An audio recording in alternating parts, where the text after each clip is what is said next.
Assalamualaikum warahmatullahi wabarakatuh. Bertemu kembali di channel saya Joy Sang Pujangga, di mana channel yang menceritakan kisah-kisah nyata yang ada di sekeliling kita.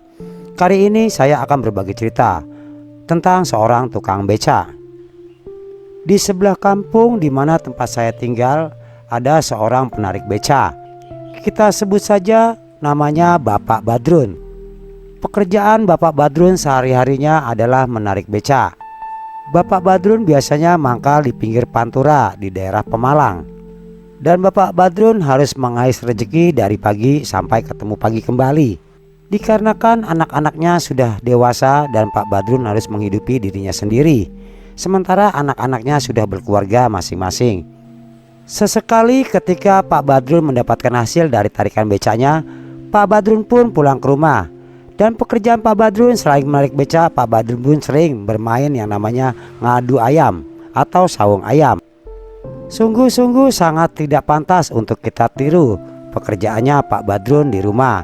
Dia berjudi memainkan aduan ayam atau sabung ayam. Kadang duit yang dihasilkan Pak Badrun dari hasil menarik beca pun habis di tempat perjudian sabung ayam. Umur Bapak Badrun pun sudah tidak muda lagi. Tidak seperti dulu, yang sangat-sangat disayangkan.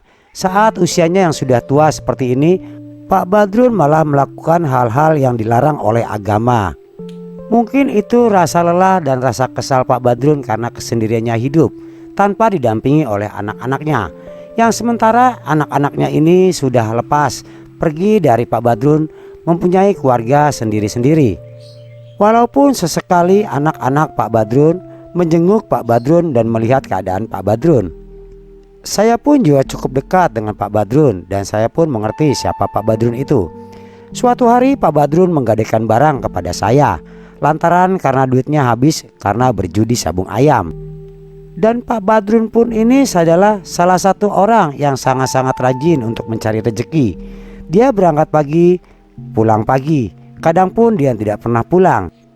Perjudian sabung ayam adalah kegiatan Pak Badrun untuk mengisi waktu kosongnya Pak Badrun. Dan kadang sering pula Pak Badrun tidak mendapatkan uang sama sekali karena tidak ada penumpang yang menaiki becaknya. Dan bagaimanapun caranya Pak Badrun harus memegang uang. Akhirnya Pak Badrun menjadi kuli panggul di salah satu konveksi di daerahnya. Yang sangat disayang-sayangkan kembali, Pak Badrun setelah mendapatkan uang, dia harus bermain yang namanya sabung ayam kembali. Kadang pun dia sering bermain judi togel. Sungguh-sungguh sangat tidak pantas untuk kita tiru. Dan Pak Badrun pun adalah salah satu tukang beca yang dijauhi oleh teman-temannya sendiri karena kelakuan dan keserakahannya dia. Setiap ada tarikan dan penumpang, Pak Badrun tidak selalu membagi kepada teman-temannya. Semuanya diambil Pak Badrun, seakan-akan Badrun itu hanya menarik beca seorang diri, tidak memandang orang-orang di sekelilingnya yang juga membutuhkan uang untuk menafkahi keluarganya di rumah. Dan tak heran pun jika teman-teman Pak Badrun selalu mengeluarkan kata-kata kotor yang ditunjukkan kepadanya karena tidak senangnya akan Pak Badrun yang serakah. Dan kadang pula saking tidak senangnya teman-teman Pak Badrun pun mengerjai Pak Badrun dengan cara mengempeskan ban becaknya Pak Badrun secara diam-diam tanpa pengetahuan Pak Badrun. Di dalam usianya yang sudah tidak muda lagi, Pak Badrun dikatakan orang yang cukup gesit untuk mencari penumpang. Dia berlari lebih cepat ketimbang teman-temannya. Dan suatu hari pun ada kejadian yang sangat-sangat miris yang menimpa Bapak Badrun saat itu. Ketika Bapak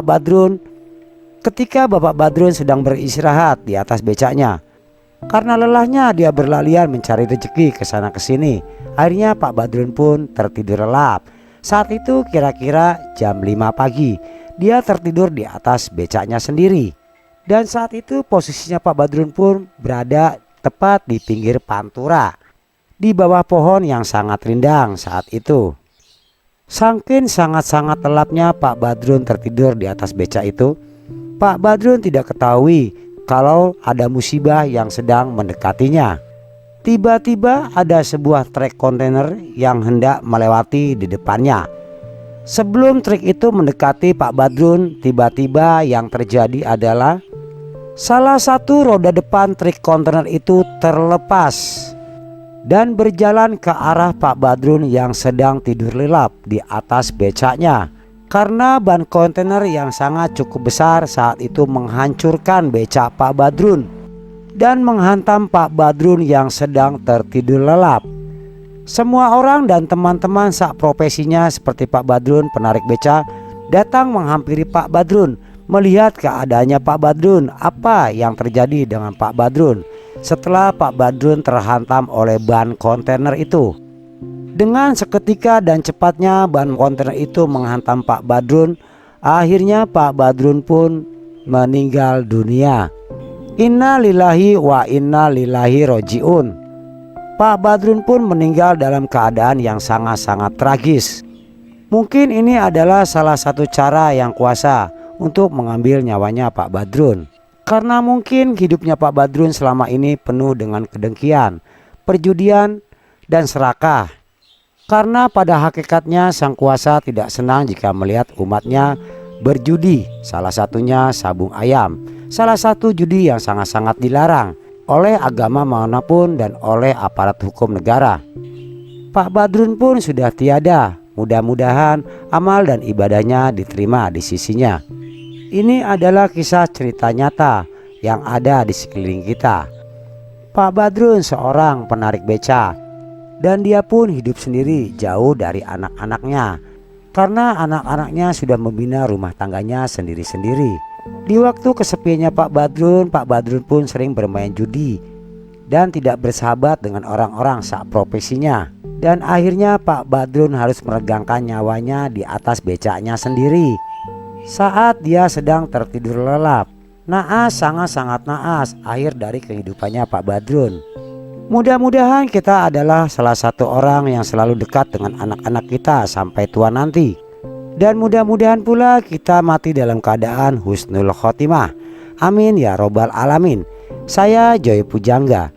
Lain waktu saya akan berbagi cerita lagi tentang kisah-kisah nyata yang ada di sekeliling kita. Sampai jumpa dan assalamualaikum warahmatullahi wabarakatuh.